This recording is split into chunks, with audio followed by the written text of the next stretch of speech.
The Ministry of Ungentlemanly Warfare is directed by Guy Ritchie and stars a lot of people. A lot. Gus March Phillips, I have a mission I want you to lead. Thank you, Sergeant. What's the plan? To neutralize the German U-boats in the North Atlantic. Let's start with Henry Cavill. Henry Cavill's pretty fantastic in this movie. If you watch the trailer and you're like, that guy is entertaining, you're going to watch this movie and you're probably going to have some fun. We'll get into the rest of that part later. But Henry Cavill is really, really good in this movie. He's got this like bad boy suave charm thing going on, and Henry Cavill just knocks it out of the park. I think if you see him in the trailer, you get that picture of him. And he continues that throughout the entirety of the movie. The cast is terrific in this movie. My favorite part of the cast is Alan Ritchson, which that surprises me. I did not like him in the X10 or whatever that movie was called. He's really good in this though. You don't know if he's dumb or smart, crazy, insane, or completely meticulous. Alan Ritchson is really funny in this, and he just he crushes every scene. He almost steals every scene he's in. Like from the moment the movie begins, Alan Ritchson is just crushing it. Alex Pettyfer, he's in this movie and he does fine. He's really good when he's in the movie. Sadly, I don't think the movie gives him a lot to do, but I just want to extend this moment as a welcome back. So a moment of silence for Alex Pettyfer. Welcome back, King. All right, so Eliza Gonzales. I think she's really fantastic in this movie. I have some problems with some of the choices, specifically of the casting, but I think she's really good. That does not involve her. It might be her best role so far. I think she specifically does this thing where she has to charm people, and she does it really well. I think a lesser movie would have asked her to do other things to charm people, and I'm glad that this movie did not do that. She's the smartest person in the room almost every single time, and she really like knocks that out of the park. You really believe that. Eliza Gonzales was truly fantastic in this movie. The part of the character that I'm not a big fan of is like the ethnicity of it all. Like, I'm just kind of confused, but we'll leave it at that. If you know, you know. Anyhow, my second favorite part of this movie, I'm going to say his first name because I can't pronounce his last name and I don't want to offend anyone. Babs. He plays the character of Heron. Now, first off, I want to be clear. I think Heron is a fantastic character. I think Babs is excellent as Heron. Heron is asked to set up other thing for the main crew of people. Now, I think the interesting thing about Heron is that incredibly charming. Like, dude could be the next James Bond. Like, he was not on my radar when I seen him as Jamis in Dune, but dude is so good.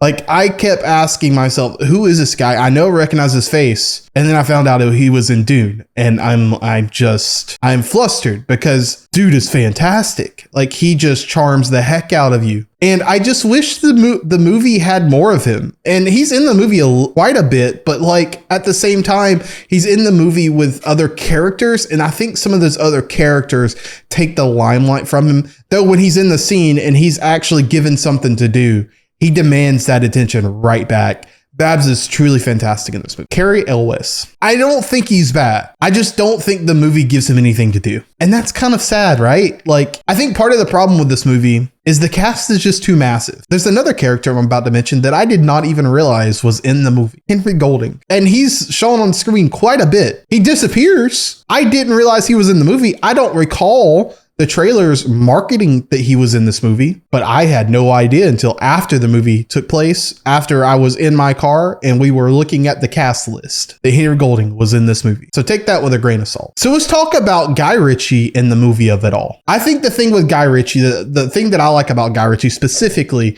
is his kinetic dialogue and like his insane plot lines that borderline hit like the convoluted stage, but never quite get there, right? Like, it's convoluted enough that you're like, wow, this can blow out of proportion, but it's just like confined enough that it works as a very cohesive movie. Sadly, as of late, like post Wrath of Man, and Wrath of Man is a very like withdrawn Guy Ritchie movie. I don't know that we've gotten that. And this is more of the same, this specific movie. This movie just bloats way out of control. It's got way too many characters.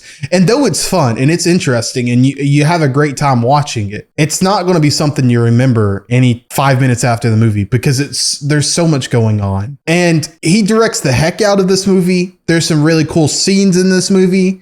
specifically one that's at night that I wish would not have been at night, but I get why it's at night. I just wish it was maybe lit better. Like, you get those really great Guy Ritchie-isms in those moments. But sadly, again, it's just in the middle of a bunch of noise, like visual noise and like convolution, I guess, if that's a word.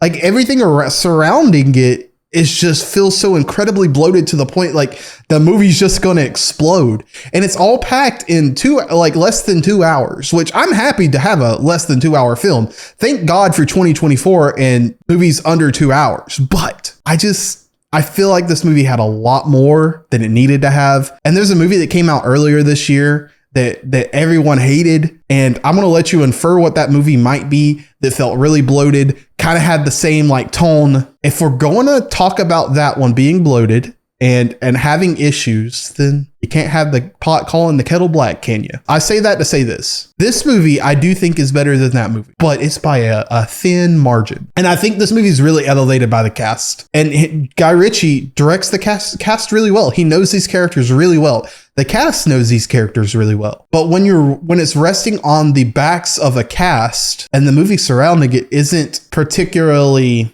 This movie should have been interesting, right? Like, given what the story is about, like the idea that Winston Churchill hired a bunch of criminals that are so criminal that they didn't want to hire them, but that's the fact they did hire them, is they knew that they could get the job done, should be interesting. And I just feel like the script surrounding it, the story surrounding it, doesn't always lend itself to the most digestible way of understanding it. Also, there's one other problem with this movie. It's pretty similar to another movie. Came out quite a few years ago. Had something to do with, maybe killing some Nazis. I'll let you infer what that movie is. And it's hard not to compare those two. And if you compare those two, it's going to be difficult to see the good in this movie. I'll say that. But with all that being said, I hope you enjoyed it more than I did. I did like this movie. And the trailer, honestly, I think if you watch the trailer and you think that would be an entertaining time, you do get that. But this movie is pretty convoluted, and I think that brings the movie down quite a bit. Anywho, if you've seen the movie and you liked it, let me know what you think in the comments. I would love to hear your thoughts on the movie. And if you haven't seen the movie, what are your expectations? And if you want to and you like this type of content, please feel free to like and subscribe. I really appreciate it. It helps the channel grow. But anywho, I will see you guys next time. Adios.